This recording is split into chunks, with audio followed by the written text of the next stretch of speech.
On se retrouve. On se retrouve. On est ensemble. C'est ici votre cadre. Le lieu de réflexion, c'est ici.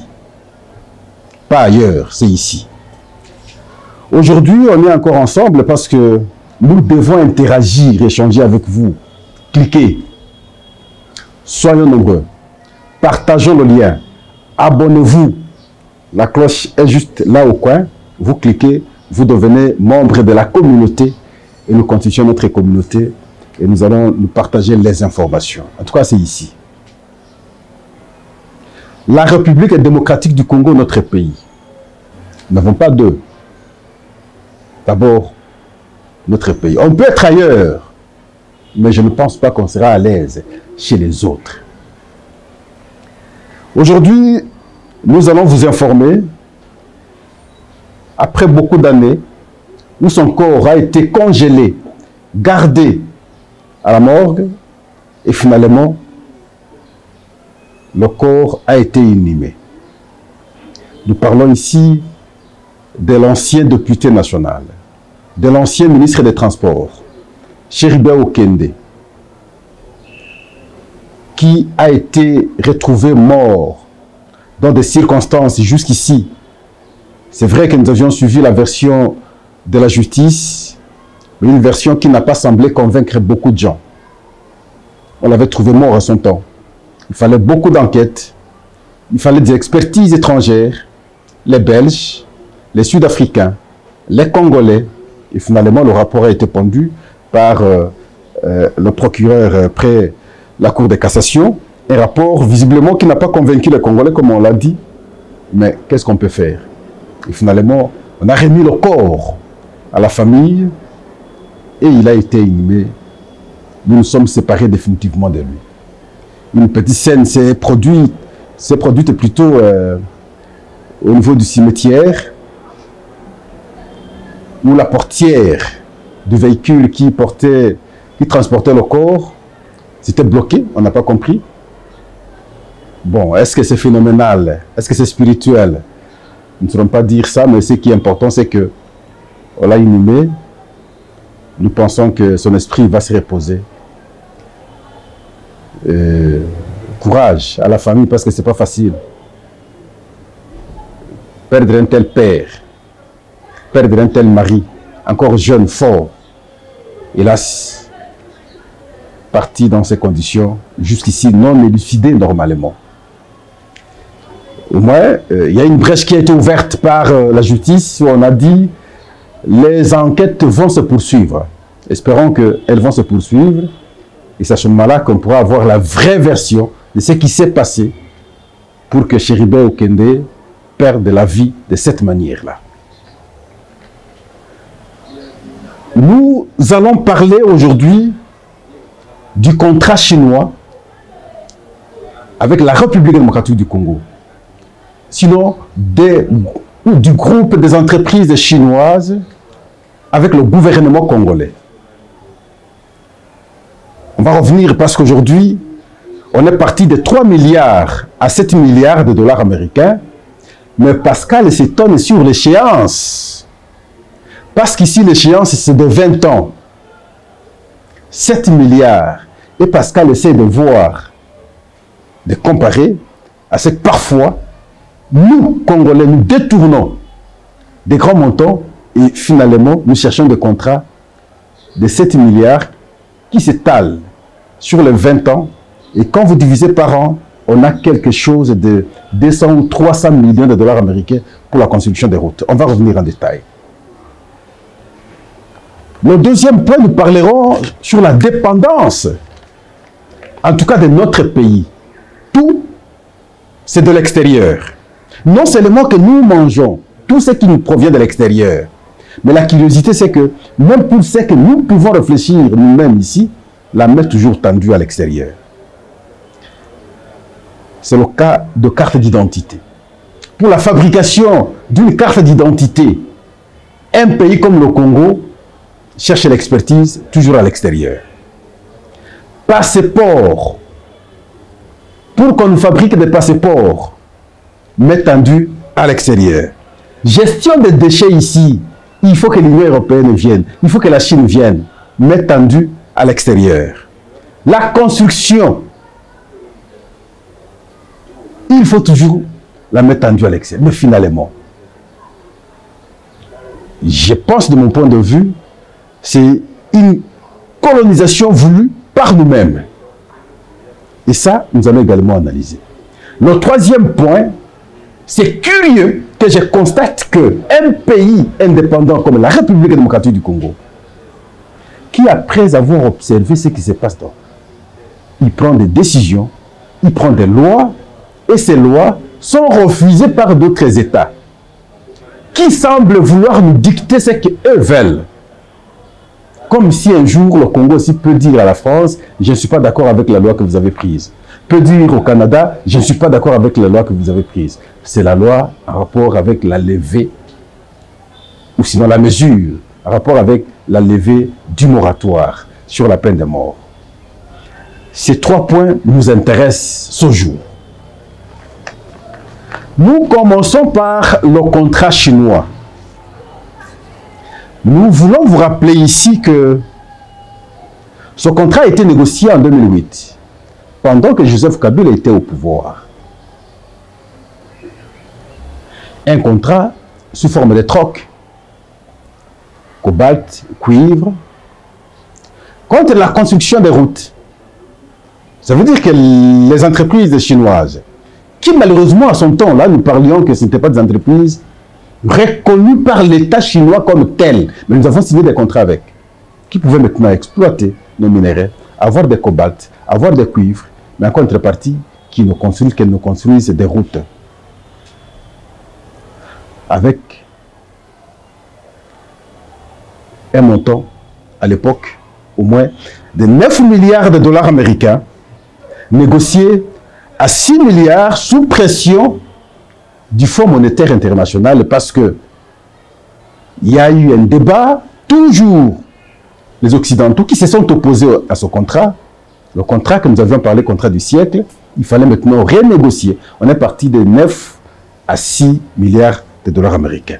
Mais près de 2 milliards, 74 millions de dollars américains ont été décaissés par la partie chinoise, et nous estimons que la partie congolaise avait bénéficié. C'est là que nous avons engagé le débat, pas très longtemps ici, sur les détournements. Parce que sur l'argent décaissé, l'objectif, est bien entendu, c'est de construire les routes, mais visiblement, nous n'avons rien vu au pays. Et c'est comme ça qu'on avait crié, on a détourné l'argent. Mais curieusement aujourd'hui, bien qu'on ait tous constaté qu'on avait détourné l'argent, aucun procès. Jusqu'à ce jour, aucun procès. C'est comme qui dirait, bon, d'accord, bon, ils peuvent prendre ce qu'ils avaient pris, nous oublions, nous refaisons les choses et nous avançons. Aucun procès jusqu'à ce jour. Et pourtant, on avait décaissé 2 milliards 74 millions de dollars américains. Est-ce que les Congolais avaient bénéficié? Est-ce que c'est simplement les Chinois qui avaient bénéficié? Je ne crois pas trop que tout soit simplement entre les mains des Chinois. J'imagine que les Congolais ont bénéficié. Si les Congolais ont bénéficié, qu'est-ce qu'ils ont fait en contrepartie? Nous sommes dans cette... Regardez la ville de Kinshasa. Si on pouvait nous construire des routes, je crois qu'on serait très loin. Le président Félix-Antoine Tshisekedi, lorsqu'il est au pouvoir, il jette le regard dans ce contrat. Il dit en tout cas, il faut revoir les choses, il faut revisiter ce contrat. Les choses ne devraient pas se passer de cette manière. Il va motiver.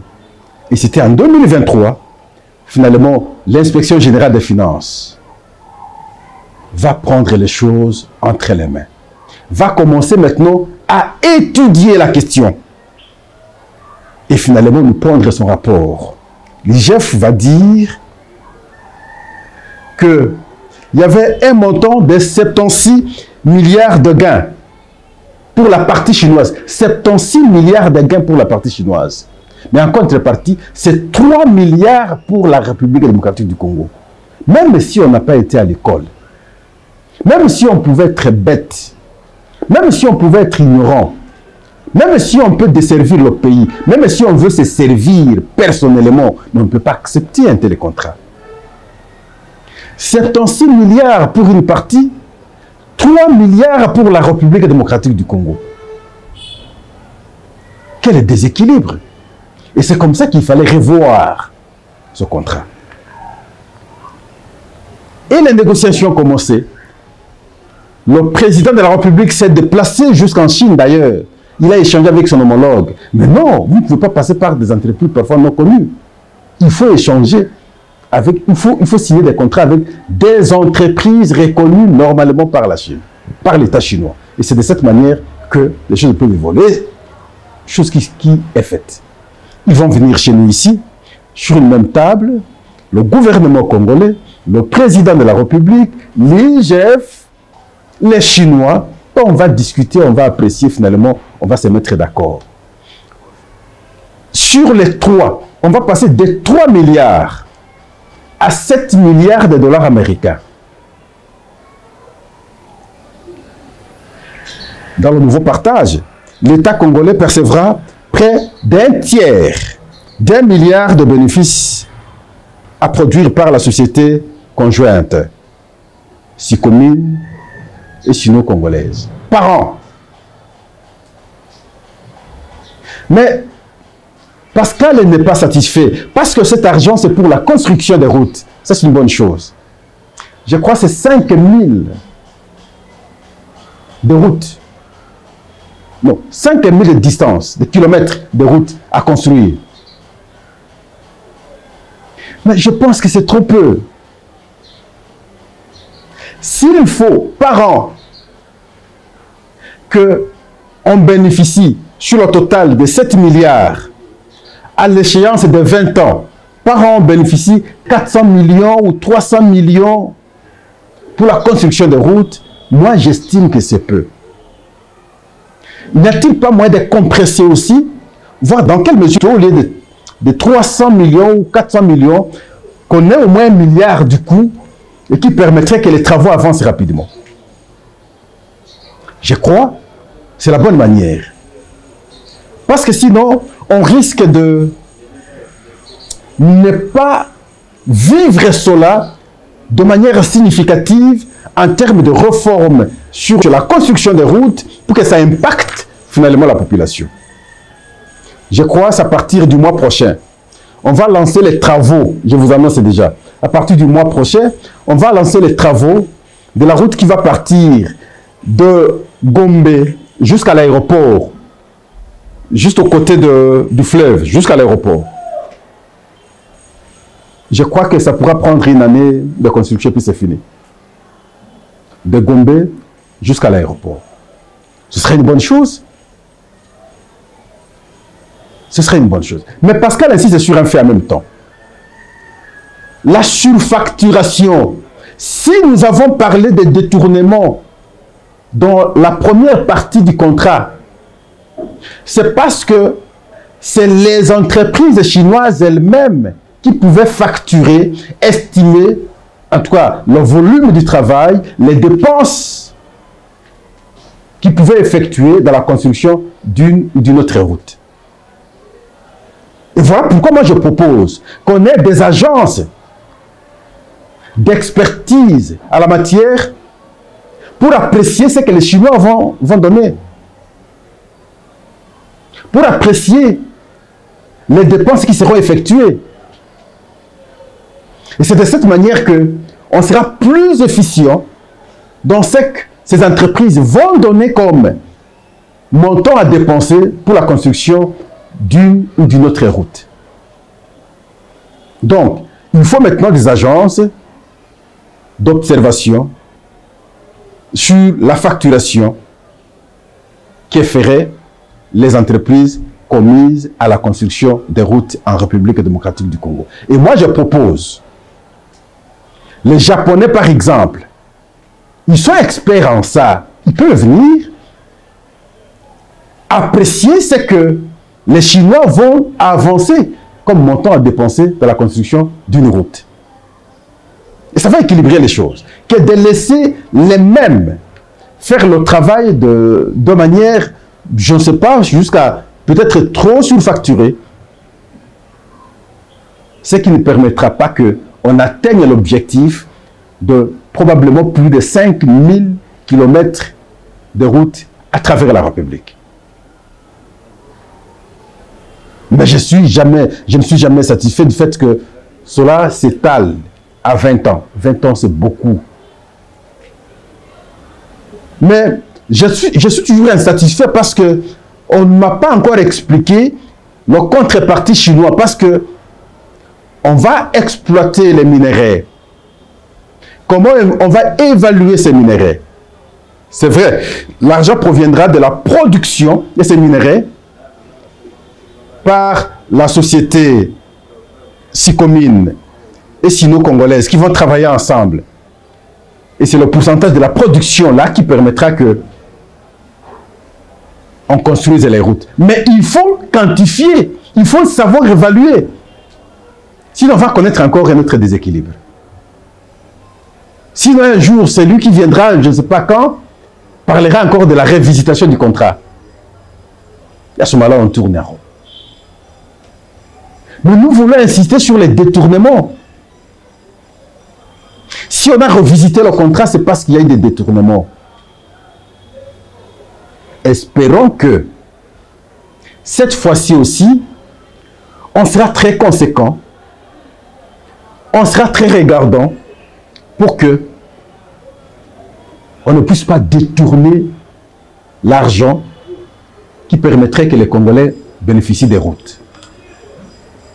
Mais nous félicitons déjà le gouvernement congolais le fait d'avoir pensé déjà à cette route qui va partir de la commune de Gombe, jusqu'à l'aéroport d'Ndjili. Ce sera un exploit terrible parce que, regardez ici avec les embouteillages, c'est terrible. Qu'est-ce que Pascal n'a jamais dit? Ailleurs, quand vous descendez de l'aéroport, c'est un visage propre que la ville vous présente jusqu'à votre lieu d'hébergement. Mais chez nous, lorsque vous quittez l'aéroport, le spectacle que vous allez vivre à Massina, à Kingasani, pour arriver ici à Limete, mais vous allez vous dire, mais ces gens sont comment, ils vivent comment? Un spectacle désolant et honteux à la face du monde. Et voilà pourquoi nous saluons en tout cas ce projet et nous souhaitons qu'on mette des garde-fous pour la protection du reste, de manière à ne pas avoir de surfacturation, à ne pas avoir de détournements, à ne construire que ce qui est important pour le pays. Nos yeux restent ouverts. La deuxième partie de notre analyse du jour, c'est pratiquement dans le même sens de l'économie. Mais ici, c'est spécifiquement dans le cadre de la dépendance. C'est honteux à ce jour. Pays indépendant comme nous, la République démocratique du Congo, c'est comme ça que nous le disons. Mais comment tout doit être fait à l'extérieur, chers frères et sœurs? Je vous ai parlé ici de l'économie que nous devons bien réfléchir à l'interne. Nous avons une économie de la main tendue, tout est conçu, pensé à l'extérieur. Nous importons tout, nous mangeons ici, et nous facilitons cette économie en achetant le produit acheté à l'extérieur. Nous l'achetons ici. Mais nous-mêmes, à l'interne, nous ne sommes même pas en mesure de concevoir une politique économique sérieuse. Conséquence, on ne produit rien. Et Pascal a toujours privilégié le ministère de l'Agriculture pour qu'il soit vice-primature avec une bonne politique de manière à permettre qu'on ait la production interne. Non seulement qu'on importe tout, même la main-d'œuvre, nous importons. Et alors que nous avons des études ici, nous avons des universités, ce qui était hier institut supérieur est devenu université aujourd'hui, ce qui était centre de formation hier est devenu université aujourd'hui, on suppose que nous avons des cadres universitaires capables à pouvoir nous produire certaines questions essentielles du pays. Chers frères et sœurs, la carte d'identité. Autant d'années aujourd'hui, le pays n'a pas une carte d'identité. Je vous avais parlé de présumés détournements la fois dernière à l'ONIP. Et leur contrat avec qui? Avec les Maliens, s'il vous plaît. Les Maliens, les Congolais, pour avoir la carte d'identité, signent des contrats avec des Maliens qui doivent nous aider à avoir des cartes d'identité. Quelle honte, finalement. Même tendu toujours à l'extérieur. Même pour des choses élémentaires, les Maliens, pas ailleurs, mais les Maliens. Je vous épargne le détournement parce que je vous avais expliqué la fois passée. Le dossier suit son cours normal. J'ai suivi le ministre de l'Intérieur nous parler que les opérations vont commencer. Le matériel a été déjà distribué dans les différentes communes ici de la ville de Kinshasa. L'opération va commencer. Mais la question qui taraudait mon esprit était de chercher à comprendre comment seulement Kinshasa, parce qu'il s'agit de la carte d'identité pour tous les Congolais. On va aller palier par palier, province par province, ou ça va se passer comment? Moi, je pensais qu'on allait faire l'opération comme on avait fait à l'identification de l'enrôlement, du coup, à travers le pays, et on le fait, chacun obtient sa carte, mais voilà. Et, bon, je ne sais pas beaucoup commenter, mais au moins, on nous a annoncé que ça veut commencer, nous attendons voir. Le passeport. J'ai oublié le mien parce qu'il fallait que je vous indique. Il y avait le nom du fabricant. À l'époque, on engageait le débat, on disait que c'est au Rwanda. Je ne sais pas si ça a changé. Toujours à l'extérieur. Comme si on n'est pas capable, même le passeport, nous ne sommes pas en mesure de fabriquer un passeport. C'est possible. Gestion des déchets. Partout à travers le monde, on a trouvé solution à cette question. On s'est transformé les déchets et ça produit d'autres aspects importants dans la société, mais nous importons la main-d'œuvre pour la gestion des déchets. Hier, c'était l'Union européenne, et nous avions vu quand l'Union européenne s'était retirée, il y a eu de poubelles partout à travers la ville. Alors maintenant, on tend encore la main aux autres, aux Belges. Non, ce n'est pas possible. Pour gérer les déchets, il faut maintenant qu'on vienne nous appuyer, on vienne nous aider. Et nous disons nous sommes indépendants. Et nous disons nous avons étudié. Ce n'est pas possible. Nous devons nous révolutionner, nous déterminer, nous opposer à de tels comportements. La construction des immeubles par-ci par-là. Quand vous regardez, c'est les Chinois. Quand vous regardez, c'est tel. Vous ne verrez même pas les Congolais. Et pourtant, l'IBTP est ici. C'est un grand institut supérieur pour la construction en Afrique centrale. À l'époque, ceux d'autres pays venaient étudier ici. Mais à ce jour, regardez comment c'est devenu.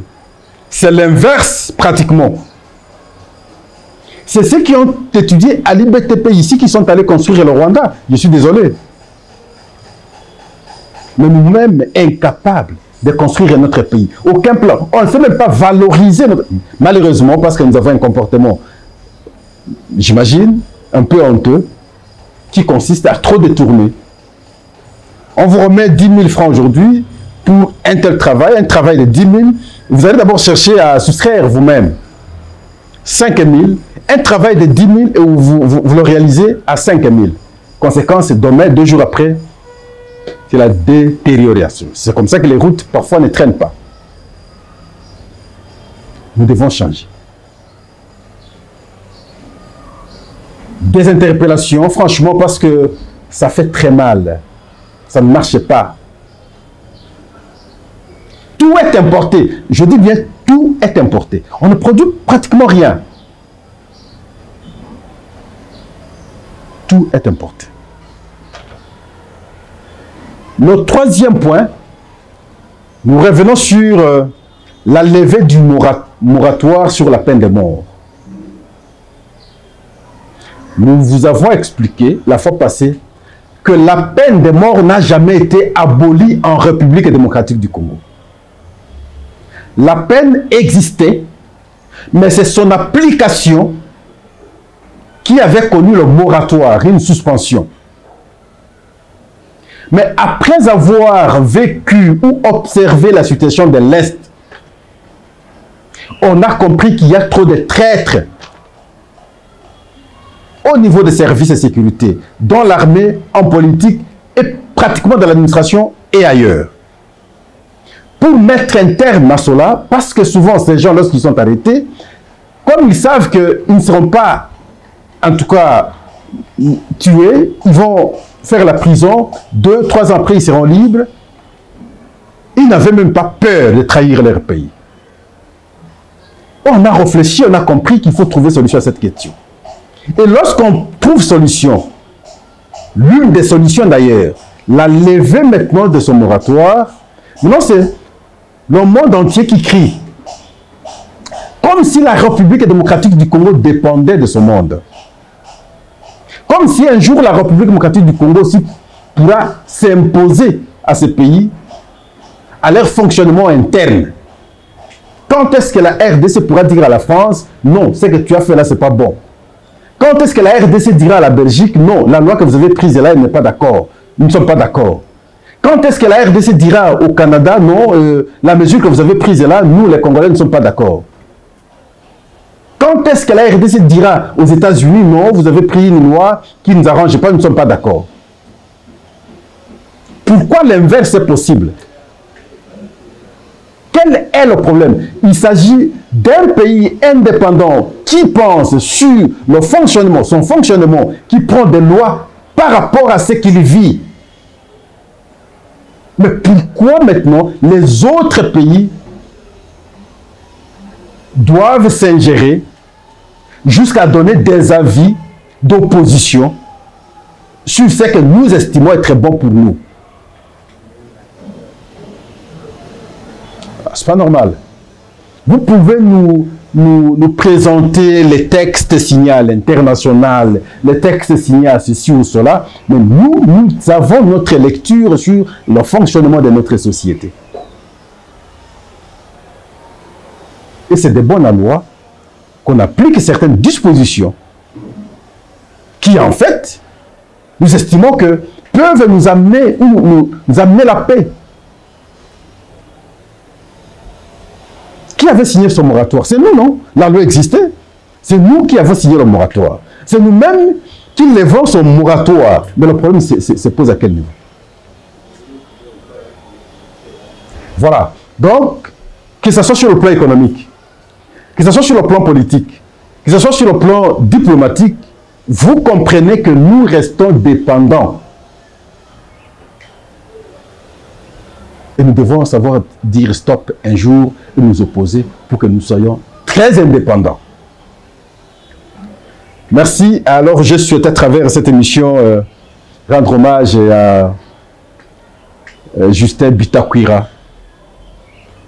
Justin Bitakwira parce que sur cette question de l'Est, lorsqu'il aborde la question, il analyse la question, c'est comme Pascal l'analyse.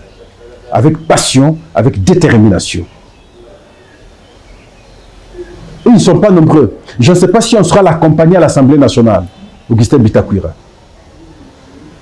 Sage naturellement, intelligent naturellement, mais congolais, dans son fond interne, lorsqu'il aborde la question, prêt à se sacrifier, mais malheureusement, et quand vous observez souvent, il n'est pas appuyé, il n'est pas accompagné. Visiblement, les gens ne comprennent pas qu'est-ce qui se passe contre le pays. Et c'est là que je félicite en même temps le président de la République, parce qu'avec les différentes décisions qu'il prend sur cette question de l'Est, en tout cas, si c'était notre président, je pense qu'il se réserverait. Merci, à la prochaine.